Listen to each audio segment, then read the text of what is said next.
Yeah. So this is the first of a series of little recordings I'm going to do, just going through the key moments of King Lear. I'm going to start today with Act 5. We'll do maybe two of these, break it up into two sections, looking at the key events of the final scene of the play, or the final act of the play, sorry. I think, in my experience, this is the act that students probably feel they know least well. There's a lot of twists and turns, there's a lot of important events. So we'll take our time and we'll go through. So if you're looking at this on the screen, you'll be able to see that the key quotes and the key moments are visible in front of you, but hopefully you'll be able to follow this even without the document in front of you, just by listening through.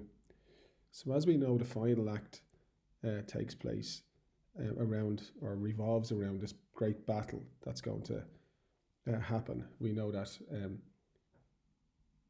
the French forces, led by Cordelia, have come to Britain, really importantly, not as an army of conquest. Okay, so it's important that Cordelia is not portrayed as somebody coming to try and, lead a foreign army to subjugate the Britons. That would be, well, it would have been very difficult for Shakespeare to survive, I suppose, in the world in which he existed if he had depicted, a virtuous invading French army. So this is an army led by a British queen who is coming not to conquer but to liberate. And that's important, okay? So Cordelia is using her power for good. And power is a really important theme in this play, and indeed the misuse of power. So let's have a quick look at the key moments from Act 5. At the outset of the first scene, we have this affair between Regan and Edmund, which Shakespeare wants to make really explicitly clear is intense, and certainly on Regan's side is passionate. Regan says to Edmund, "Now, sweet lord, you know the goodness I intend upon you. Tell me but truly, but then speak the truth. Do you not love my sister?" Now, the language here is really fascinating. She calls him sweet lord. So there's an affectionate tone there, but it's also, for somebody as powerful and as strong as Regan, the Regan of Act 2, Scene 4, that, I pray you, Father, being weak seems so, is such a figure of authority. But here, she seems to be playing the role of, the love-struck weakling. She's enthralled to Edmund. And I suppose if you were to look at the play from a feminist point of view, it does make her character problematic, and indeed Goneril's character. But I suppose for the simple understanding of the play, we can see that she has fallen in love with this man. She tells him that she intends goodness upon him. Now, of course, there's a sexual innuendo there, no doubt about it, but really, in a simple term, there's a hint there that she has said to him off stage in a moment of intimacy that she intends to marry him. And of course, for her to marry him would be very, very good for him, not just because, in her mind, she would make him a great wife and she loves him, but also because she's a queen, and in marrying her, Edmund would be elevated to the very top, or the zenith of the social ladder. But we can also see that Regan is, and again it's a key theme in the play, is driven by intense rivalry with her sister, Goneril. So when she asks, "Speak the truth, do you not love my sister?" It's a really interesting question. Is it a rhetorical question? Does she know the answer already? And does she want him to tell her that what she knows is not true? Edmund's response is interesting. He says, "In honoured love." Now, this is, once again, if you're preparing this play for your Leaving Cert and you're talking about things like insights into human nature, or you're talking about themes like appearance and reality, or deceit, or you're talking about corruption, Edmund has to lie at the core of much of your planning and preparation. And here's a good example. He says that he loves Goneril in honoured love. Now, what that means is that, well, he loves her as a sister, as Regan's sister. That's a lie, because we know he's having an affair with Goneril, because we've seen him earlier in the play in Act 4 in a romantic clinch with Goneril, and Goneril kissing him and telling him, if he understands the meaning of this kiss, then his spirits would fly up. So Edmund and Regan, interesting things. And again, going back to those questions about how the play contains, insights into human nature. Just think about what you learn about human nature from Regan's fascination with Edmund, her jealousy of her sister, her desire almost for Edmund being magnified by the fact that she thinks her sister also wants him. So that idea of sibling rivalry is there, and it's throughout the play. And also Edmund's willingness to lie, without any sense of guilt to achieve his goals. Later in the same scene, it is a short scene, Goneril arrives on stage, and she sees Edmund and Regan together, and she says, and this is a really, really interesting moment, she says, "I had rather lose the battle than that sister should loosen him and me." Now, this is a fascinating insight into sibling rivalry. It's a fascinating insight into the family relationships in the play. Now, again, it might just be about love. This might be about love. There was a question a number of years ago in the play about the redemptive power of love. But certainly, I don't think you can answer that question without looking also at the destructive power of love. And here is Goneril saying that if she loves Edmund so much that she'd rather lose the battle than lose him to Regan. Now, there's whole layers of psychological complexity going on here. Like, if she loses the battle, she loses her crown. She loses her crown, she loses her power. If she loses her power, she loses her status and her wealth. She loses everything. So the sense is that she loves Edmund more than she loves all of those things. And again, her obsession with Edmund is troubling, but unmistakable. But then there's this idea of, the sibling rivalry again. This idea that the play is essentially about families and about how family relationships can be, poisonous and can result in great suffering. All you got to do is look at the two family groups depicted and you will see that. Albany, her husband, and don't forget, at this moment in the play, through dramatic irony, we know that Goneril and Edmund are plotting to kill this man. Albany says to Regan, "Our very loving sister well be met." And then he tells Edmund, "Sir, this I hear, the king has come to his daughter with others whom the rigour of our state forced to cry out." Now, this is a very, very interesting moment, because what he's saying is there's a rebellion, but the rebels are somewhat justified. And it's the phrase, "the rigour of our state," that's interesting. Albany is a noble man, a decent man, an honest man. He contrasts greatly with Edmund. He's probably not as exciting as Edmund. He's probably not as devilish as Edmund. He's probably not as much a rule breaker as Edmund is, and maybe that's why to his wife Goneril he's boring, because he's a righteous man. But he is still going to, even though he feels an element of sympathy with the rebels, and he feels that the reason that they are forced to cry out is because of the rigour of our state, which means the unfair abuse of power and the injustice of the rule.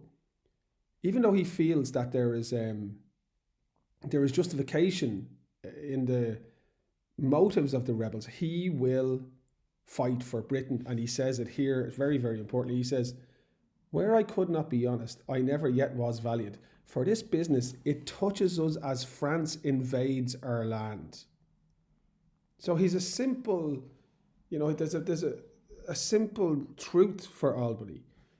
Even though he loathes Edmund, and even though he feels sympathy with Lear and with Cordelia, and indeed with those who have joined Lear and Cordelia's forces before this, final battle in the play, he still has a simple understanding that France has invaded his country and therefore his duty is to fight France. Now, again, these are lovely moments where if you were asked a question on insights into human nature, if you're asked a question about, what we learn about the theme of loyalty and betrayal, you can see here that Albany has a simple sense of duty to his country. And while he feels sympathy with those who are allied with Cordelia's army, and maybe perhaps even with Cordelia, that does not overrule the fact that his primary duty is to his country. And I think this contrasts him greatly with Lear at the beginning of the play, whose primary duty should have been to his country, but who, as a result of his egoism and his narcissism and all those words that mean that he was in love with himself, put himself before the country. That opening scene of Act 5 ends with a fascinating moment when Edgar comes in. And don't forget, Edgar has just killed Oswald. Oswald was trying to kill Edgar's father. Edgar, defending his father at Gloucester, killed Oswald, and on Oswald's body found these letters. And these letters he said he was going to give to the Duke. And here is Edgar. And don't forget, Albany doesn't know who Edgar is at this stage. He's dressed as a peasant.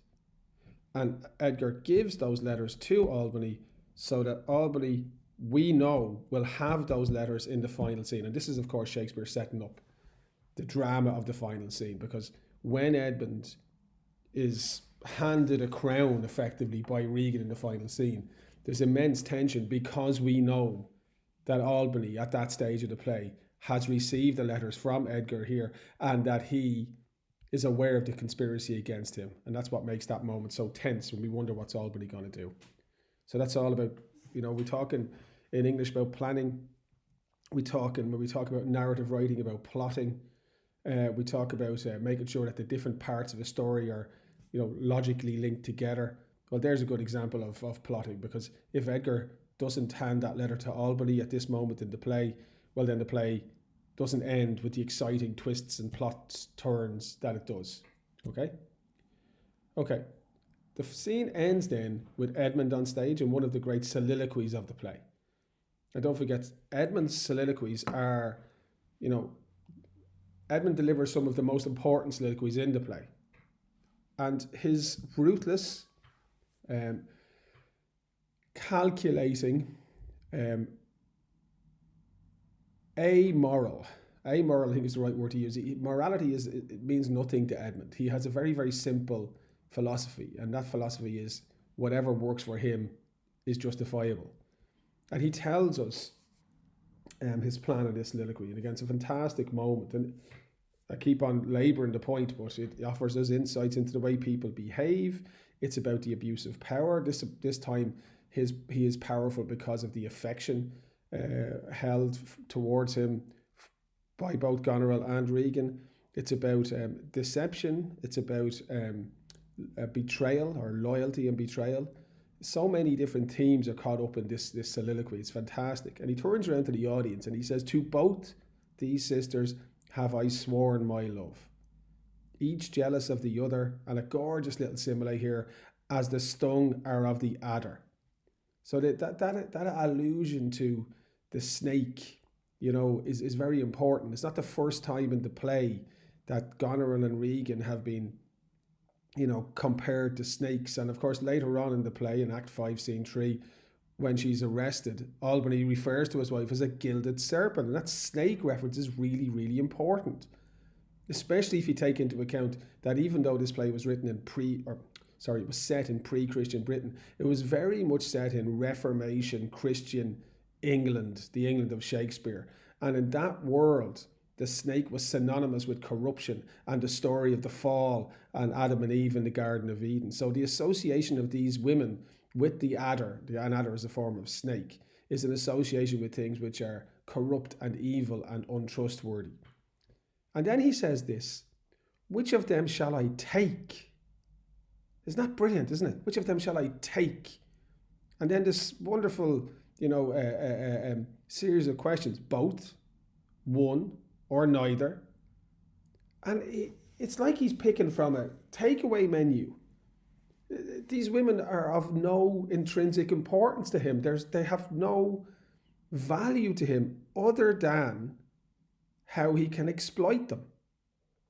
It is a very, very, very cynical speech, which shows how, well, it shows so many things. It shows how vulnerable people can be if they fall in love or offer their affections to somebody who is like Edmund, cold and self-centered. It shows how manipulative people can be, because here is Edmund seeing that these women have something he wants, and willing to take them or dump them, or abuse them, depending on what will achieve his goals.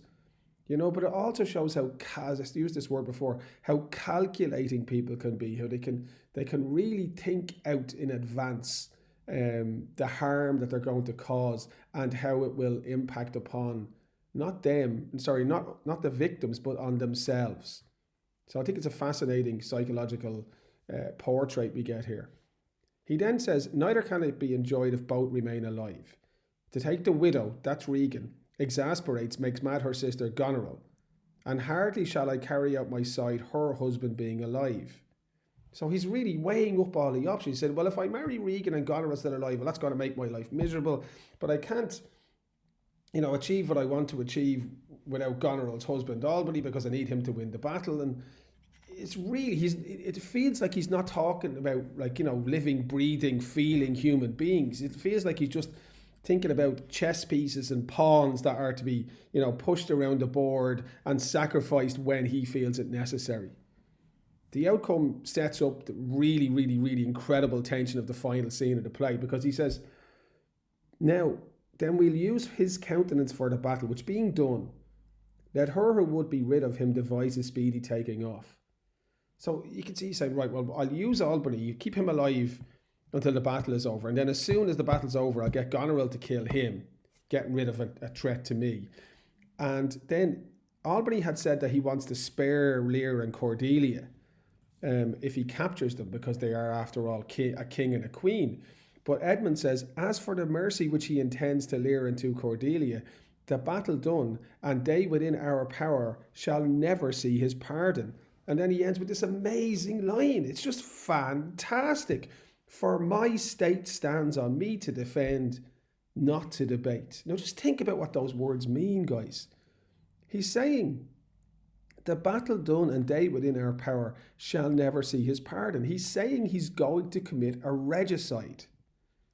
Okay, a regicide is the killing of a king. And in a world in which a king's authority and a queen's authority was based on the divine, or the belief in the divine right, which meant that God essentially picked the king or queen to rule, regicide was the worst possible crime that one could imagine. And here he is flippantly, in the most nonchalant or uncaring tone, saying, as soon as the battle's over and I get my hands on them, I'm going to kill them. So that not only shows how immoral and how corrupt and how wicked Edmund is, and of course how ruthless and intelligent he is, because of course if his goal is to become a king at the end of the play, he needs to eliminate all possible challengers, and Goneril, Regan, Cordelia and Lear are all people who can block his ascension if they choose to, because they have royal authority. But he's just dismissing the idea. I'll just kill them, it's fine, no problem. And the reason he's going to kill them is because he says, my state stands on me to defend, not to debate. And that is a really, really, really important moment in the play. My state stands on me to defend, not to debate. Now, what does that mean? To debate is to look at the two sides of something. He's talking about the idea of a moral quandary. He's talking about the idea that before we act, we think about whether or not how we act is right or wrong, morally justifiable. And what he is saying is, I reject the idea of morality. I am not going to think about the rights and wrongs of what I do. I'm going to do whatever needs to be done to achieve my goals. Now, we live in a world where, I was watching a documentary yesterday about deforestation, and about how we are wiping out whole tracts of ancient forests. We are wiping out, the habitats of untold numbers of innocent animals. We are causing huge damage to the environment. And why are we doing that? Because people want to make money. And if you flick back through your history books, you'll see, things like the story of the transportation of hundreds of thousands of people from North Africa and West Africa, actually, through the Middle Passage into Liverpool in England and across the Atlantic into America, where they were brought into places like Jamaica and Cuba and into the southern United States. For what? Into places like Brazil as well. For what? So people could make money. Now, when you think about that, you think about the world in which we live today, you have to understand what Shakespeare's doing in Edmund here is painting a very, very, very realistic and, very disturbing image of a recognizable state of mind. I don't care what I have to do to get what I want, as long as I get what I want, is a mantra that very many people still live by today. It certainly is an insight into human nature. Maybe they're just not as poetic and as dramatic as Edmund when he turns around to the audience and says those words. I'm going to say them again. For my state stands on me to defend, not to debate. The second scene of Act 5 is very brief. We find out something very dramatic from Edgar. Edgar plays a very big role in the play, filling in the gaps of what's happened between scenes. He is with his father at Gloucester. He's about to leave his father because the battle is taking place, and he says he tells his father, urges his father to pray that the right may thrive. In other words, pray that the good side will win. Obviously, for Edgar, he's thinking about Lear and Cordelia. And then, of course, an alarm rings. He leaves, an alarm rings. Edgar comes back on stage with the shocking news: King Lear has lost. He and his daughter taken. Now, I know it's ta'en, but it's short for taken. It's amazing. It's an amazing moment, because what Shakespeare is doing again is twisting the plot around. Don't forget the original story of King Lear that was written before Shakespeare's time. He adapted it and made it his own with the magic of his language and characterization. But the original story, King Lear and Cordelia won. There's a happy ever after, but here they've lost. And Edgar reflects at the end of that scene, men must endure their going hence even as they're coming hither. It's amazing, philosophical insight. He's saying that, he's talking about, things like pleasure pain principle. He's talking about things like, yin and yang. He's talking about the idea that, if there is birth, if we celebrate birth as we do every year on birthdays, then we must accept death. And what Edgar is doing here is showing an enormous maturity, and that maturity is something that he has gained from his experiences as living as poor Tom. Edgar is a noble, insightful, intelligent person who's calm in the face of crisis. The British side have lost a battle, but he's calm in the face of crisis. In other words, what Shakespeare is doing is presenting Edgar maybe, because we don't know what's going to happen in the next scene, but we know the play will need to have a restoration of order at the end, and we know that the play will need to have a sense that there are better times ahead for Britain. And at this stage, as we're watching the play, sitting in the audience, we don't know that the person that Shakespeare has picked to be the next king is Edgar. But certainly when Edgar speaks like that, he is impressive. He is in control. He is not over emotional. He is phlegmatic and practical. And those are all qualities that one would hope to have in a strong leader. So again, we can see the plotting of Shakespeare at its very best there. So I'll end this one here now, and then I'll record a little video explaining what happens in the final scene of the play, which is Act 5, Scene 3. Okay?